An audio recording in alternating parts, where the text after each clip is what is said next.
3, 2, 1... Salut à tous, c'est le 6ème homme, bienvenue sur la chaîne NBA de Basket Info. Aujourd'hui, pour conclure ma série des Frankenstein Players, c'est un projet dont beaucoup ont parlé que je vous propose. Ceux qui ont tout suivi le savent, depuis l'été dernier, je me suis amusé à créer 10 Frankenstein Players en leur attribuant les caractéristiques que je préférais chez des joueurs existants. J'en ai fait 5 à partir des joueurs du passé, 5 à partir des joueurs actuels. Un par poste, bien sûr. Bon, je vous explique pas le concept, j'imagine que vous connaissez, mais sachez que j'ai pris énormément de plaisir avec tout ça. Je me suis vraiment beaucoup marré. C'est l'un des contenus qui m'a le plus plu depuis la création de ma chaîne, même s'il n'a pas fonctionné du tonnerre. Alors je vous mets le lien de la playlist là-haut, si vous voulez faire grimper le nombre de vues, mais surtout si vous voulez revoir comment ça fonctionne, les Frankenstein Players. Et puis si vous n'avez encore rien vu de tout ça, je vous invite vraiment à commencer par là. Bref, du coup, histoire de conclure ce concept bien comme il faut, vu que j'avais 2-5 de départ, j'ai décidé de faire affronter tout ce beau monde sur NBA 2K20. Vous voyez que je lis et que j'écoute ce que vous me marquez dans les coms.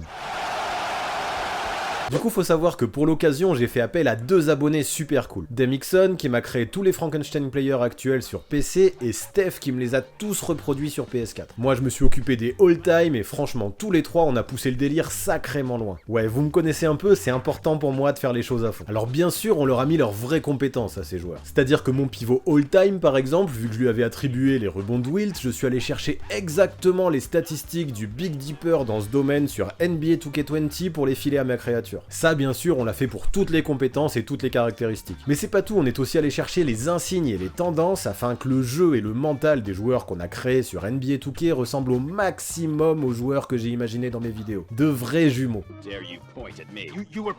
Sauf que bon, y a pas que ça, y a aussi le look, l'identité, le physique dont j'avais parlé dans ma série des Frankenstein Players. Alors bien sûr, on est allé chercher la bonne taille, la bonne envergure, la bonne corpulence. Mais aussi, on a essayé de refaire les visages au plus proche de ceux que je voulais. Et vous savez quoi? On a poussé le vice encore plus loin. On a mis les bonnes gestuelles à chaque joueur et même les bonnes chaussures. Et faut savoir que celles qui n'existaient pas dans le jeu, je suis allé jusqu'à les créer dans le 2K Shoes Editor. Pas mal, non? Franchement, on s'est fait plaisir. Quand je vous dis qu'on a essayé de recréer ça de la façon la plus précise possible, je ne vous mens pas du tout. Vous irez jeter un œil par vous-même. Du coup, toutes ces créatures se retrouvent avec des notes générales allant de 92 à 99. Et ne vous inquiétez pas, des 99, il y en a que 2, un dans chaque team.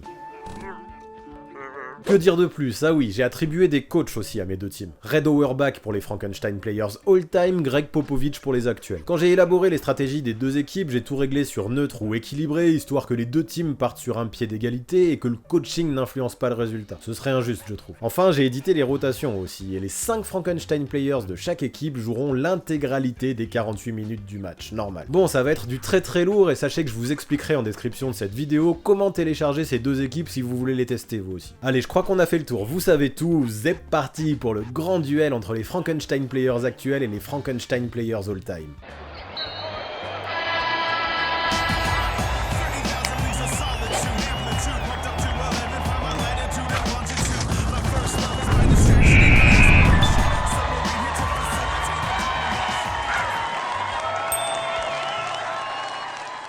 Alors comme vous pouvez le voir, je me suis fait plaisir une nouvelle fois. Pour ce duel si prometteur, j'ai créé un parquet en mode terrain neutre mais aussi des maillots. J'ai imaginé des designs qui me plaisaient et repris les logos que j'avais utilisés pour mes vidéos histoire de conserver une certaine cohérence. Je vous présente donc la Dr Frankenstein Arena, comme c'est écrit sur le terrain, qui accueille à Hawaï ce match qui s'annonce épique. Allez, on y va, Boogie Wagner gagne l'entre-deux et c'est parti pour une vidéo qui va me régaler. D'ailleurs, ça débute sur les chapeaux de roue avec Buddy Monk qui trouve Caris Valentine qui directement ouvre le bal. Mais les anciens répondent vite, leur jeu est rapide, DJ Strawberry se retrouve esselé à 3 points et le mec assure, boum, 3-2 pour les all-time. Puis à peine le match commencé, l'arrière semble bouillant. Même situation, mais cette fois-ci il fait un pas de plus. Swish, le shoot de Michael Redd et le mental de Reggie Miller, ça aide pour mettre de loin. Mais ne croyez pas que ce n'est qu'un match d'attaque. Cherokee Parks utilise la taille de Ralph Sampson pour contrer Markis Love qui force. Derrière, Stone récupère et Dickey ne tarde pas à recevoir la balle. Après une hésitation, il passe Buddy Monk et va scorer main gauche. Le handle de Bob Cousy n'est clairement pas étranger à ça. Sauf que les Frankenstein 2020 n'ont pas prévu de se laisser abattre. D'abord, Buddy Monk se venge. Il utilise à merveille les enchaînements de Shai Gilgeous-Alexander pour se débarrasser de Strawberry et aller conclure. Sauf que peu de temps après, Shabazz Ball assure à 3 points pour remettre les 2 teams à égalité. Tu le vois le poignet de Stephen Curry là? Le match s'annonce ouf. Parce que ouais, du côté des all-time aussi on a des artilleurs. Rappelez-vous du début de match de Strawberry, le mec n'a pas refroidi, il ne se gêne donc pas pour répondre du berger à la bergère. Ce début de match est complètement irrespirable. Et le pire, c'est que ça continue. Cette fois-ci, c'est Marquis Love qui se fait oublier dans le corner. Buddy Monk le voit et boum, quand t'as le shoot de Gallinari et la réussite de Davis Bertans, c'est plutôt sympa pour mettre de loin. Ce que je remarque en tout cas, c'est que les all-time sont solides. Quand Dickey rate un shoot à mi-distance, Stone se bat au rebond offensif pour scorer. Les rebonds de Wilt Chamberlain et la réussite de Karim Abdul-Jabbar, ça pique en effet. Ce qui est évident en tout cas, c'est que personne ne lâche rien. Shabazz Ball lâche une passe dans le dribble à la Trae Young et Marquis Love assure à la finition. 21 partout, ce match tient clairement ses promesses jusque-là. Globalement, la créature qui me marque particulièrement chez les Frankenstein 2020, c'est Marquis Love. L'ailier fort utilise la défense sur l'homme d'Anthony Davis, mais aussi les qualités de Jonathan Isaac pour poser 2 énormes contres sur Cherokee Parks et c'est parti. Buddy Monk trace sa route en contre-attaque et se sert parfaitement des mollets de Zach LaVine pour poser un gros dunk à 2 mains, c'est ouf. Mais Parks a compris après s'être fait bâcher à 2 reprises. Si c'est bouché à l'intérieur, autant qu'il artille de loin. Pourquoi se gêner? Je remarque que les capacités de ces 10 joueurs sur le terrain sont juste incroyables. Cette bombe longue distance semble d'ailleurs avoir remis les all-time sur une excellente dynamique. Dick élimine Shabazz Ball avec un énorme cross avant d'utiliser ses passes à la Jason Kidd pour servir ce diable de Parks en alley-oop. C'est surpuissant et les anciens creusent l'écart peu à peu. Toi, tu creuses. Derrière, Strawberry ne se prive pas pour continuer son festival en balançant une bombe au buzzer des 24 secondes.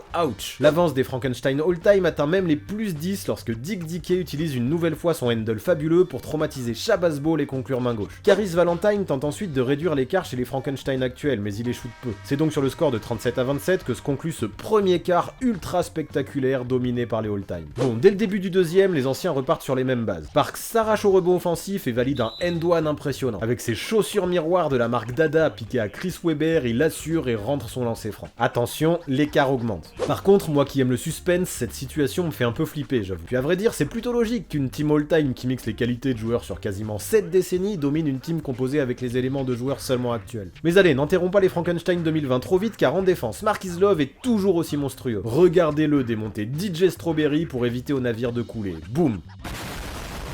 Puis dans un deuxième temps, c'est à Diamond Stone qu'il s'en prend. Le bloc est énorme et je peux vous dire qu'il en faut des qualités pour contrer un gars qui fait la taille de Yao Ming et qui détient la puissance de Shaquille O'Neal. Après, sur la contre-attaque, Caris Valentine se loupe, mais Boogie Wagner, seul au rebond, attrape la balle et pose une claquette. L'écart repasse déjà sous la barre des 10 points, je préfère. Allez, je le sens là, les 2020 sont remontés. Shabazz Ball envoie une passe laser à Buddy Monk qui conclut par un gros tomard sur Parks ligne de fond. Aïe aïe aïe, quelle violence. Puis ça réveille Boogie Wagner tout ça, qui se rappelle vite qu'il possède la défense de Gobert et les contres de Whiteside. Encore une bâche, sur la contre-attaque, Love part plein centre comme une flèche et Shabazz Ball le trouve sans souci. Le meneur des 2020 continue à distribuer tandis que l'ailier fort assure et l'écart diminue. 42-35 désormais. Pour enchaîner, c'est au tour de Caris Valentine de se montrer. Même s'il avait été plutôt discret jusque-là, on voit bien que le sens du panier de Kevin Durant lui est très utile lorsqu'il utilise sa main gauche. La bonne série continue et quand sur une transition, Love trouve Monk seul à 3 points, pas de souci. Le mec possède les qualités en catch and shoot de Klay Thompson et ne tremble pas. Les genoux sont sur un 11-0 et revoilà les deux teams à égalité. Ça me plaît bien ça. C'est donc le moment de jouer sur les valeurs sûres du côté des all-time. Diamond Stone utilise le jeu au poste d'Hakeem Olajuwon et permet à sa team de ne pas faiblir. Sauf que là, c'est mort, les 2020 et notamment Caris Valentine ont pris confiance. Grâce au mollet de Derrick Jones Jr., il conclut un super alley-oop et revoilà les deux équipes au coude à coude. Par contre, attention à ne pas en abuser de cette confiance, car quand Marquis Love tente de scorer à 3 points, il oublie vite qu'en face de lui, il a un Diamond Stone qui possède les qualités de contre d'un Mark Eaton. Ce dernier le bâche sans forcer et les all-time partent en contre-attaque. Eux aussi montrent qu'ils peuvent faire le show. Strawberry balance une passe lobée à Parks qui ne se gêne absolument pas pour conclure en 3-6. Ce match est génial. Et tiens d'ailleurs, Strawberry, ça faisait longtemps qu'on ne l'avait pas vu se faire plaisir. Grâce au cross d'Iverson et aux appuis de Dwayne Wade, il nous pose un petit step back à l'ancienne et ramène sa team à plus 6. Heureusement, la nouvelle star du côté des 2020, c'est Caris Valentine. Suite à un rebond de Boogie Wagner, il se positionne à 3 points et avec la gestuelle surprenante de Michael Kidd-Gilchrist, il assure. Les Frankenstein actuels restent dans le match avec ça.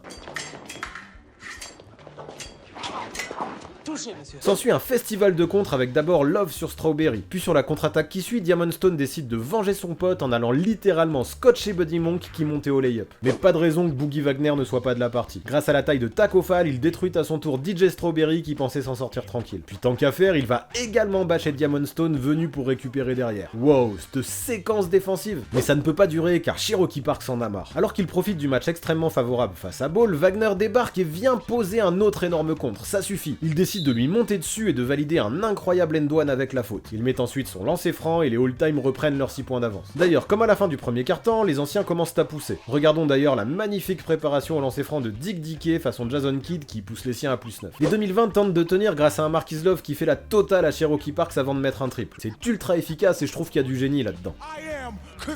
Mais en cette fin de période, les all-time sont trop forts. Dick Dickey balance une super passe en alley-oop à Jamario Moon qui use sans hésiter des mollets de Dominic Wilkins pour conclure au dunk. Une nouvelle fois, Caris Valentine tente sa chance mais vendange la dernière possession et les deux équipes rentrent au vestiaire sur le score de 66-58. Les 2020 jouent bien et j'ai vraiment kiffé leur 11-0 en début de carton. Mais franchement, quand l'intensité augmente, les all-time semblent au-dessus. Voyons donc désormais si les genoux arrivent à renverser la tendance sur la deuxième période. Dès la reprise, Boogie Wagner montre ses intentions en posant un gros bloc sur Dick Dickey. Le message est passé. Sauf que ça ne suffit pas pour perturber les anciens. Cherokee Parks attire toute la défense sur lui et trouve Diamond Stone esselé dans la peinture en alley-oop. Les all-time montent à +12. Les 2020 ne se laissent pas abattre et avec un Valentine qui a pris une autre dimension depuis le deuxième quart, ils font en sorte de ne pas se faire distancer. C'est cool. Par contre, soyons clairs, ça ne fonctionnera pas s'ils continuent à commettre des oublis défensifs. Parks est tout seul dans le corner, heureusement pour eux, il échoue, mais Diamond Stone est encore là pour récupérer les miettes. Il chope le rebond et pose un dunk à 2 mains qui redonne un bon pécule aux anciens. D'ailleurs, le pivot prend feu et ça se voit, Dick Dickey se régale à le trouver en l'air. Fort de la puissance de Shaq, Stone se met à tout exploser sur son passage. Ce qui fait plaisir malgré le score, c'est que les 2020 ont du cœur et ne lâchent rien. Shabazz Ball profite à son tour d'une erreur défensive pour se faire oublier dans le corner et sanctionner à 3 points. Buddy Monk s'arrache à son tour et prend ses responsabilités. Après un écran surpuissant de Boogie Wagner, il dégaine derrière la ligne pour permettre aux siens de ne pas couler. Le truc c'est qu'il en faudra plus pour perturber les légendes. Dick Dickey pénètre dans la peinture et utilise le petit flotteur de Tony Parker que je lui ai octroyé pour permettre aux siens de prendre une avance de 17 points. De son côté, DJ Strawberry continue son festival en transition et ça semble officiel, les all-time prennent le large.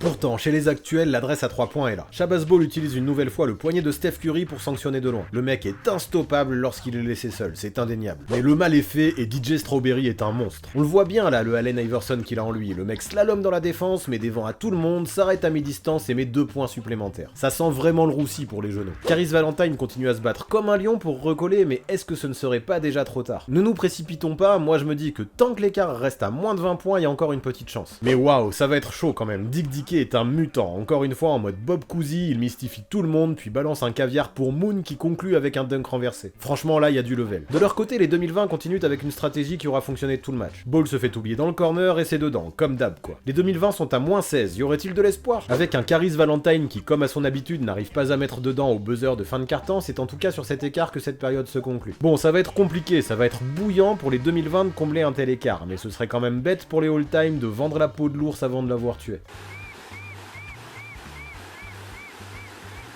Là on entame les 12 dernières minutes de cette rencontre et je me rends vite compte que Cherokee Parks est surmotivé à l'idée de plier le game. Il pose un dunk surpuissant qui permet au all-time de reprendre 19 points d'avance. Sauf qu'on le sait, l'adresse de loin c'est la spécialité de 2020. Alors Buddy Monk répond vite avec un triple en tête de raquette. Il entretient un tant soit peu l'espoir, mais franchement va falloir en mettre un paquet d'autres des comme ça. Surtout que ce fichu DJ Strawberry continue son massacre. Avec son jeu de feinte, il déséquilibre Wagner et va scorer easy avec la faute. Avec la routine si particulière de Jeff Hornacek, il enquille les lancers francs et revoilà les 2020 à -19. On enchaîne vite sur une nouvelle contre-attaque conclue par un dunk en haute altitude de Moon et l'écart dépasse les 20 points. Là je vous avoue que j'y crois de moins en moins à la remontada. D'ailleurs avec sa tête si particulière qui mixe le visage de Chris Mullin, la moustache d'Adam Morrison et la coiffure d'Andrei Kirilenko, l'ailier continue à se faire plaisir. Le Dunkorama semble lancé. À ce petit jeu là tout le monde se régale, alors à son tour DJ Strawberry profite d'une transition pour décoller et poser un gros tomard à 2 mains. Puis dans un style tout en finesse vraiment, Diamond Stone se fait plaisir lui aussi quelques temps après. En plus quand les 2020 font faute, les all-time assurent au lancer franc. D'ailleurs faut absolument que je vous montre le geste à la cuillère de Rick Barry qu'utilise comme prévu Jamario Moon façon grand-mère.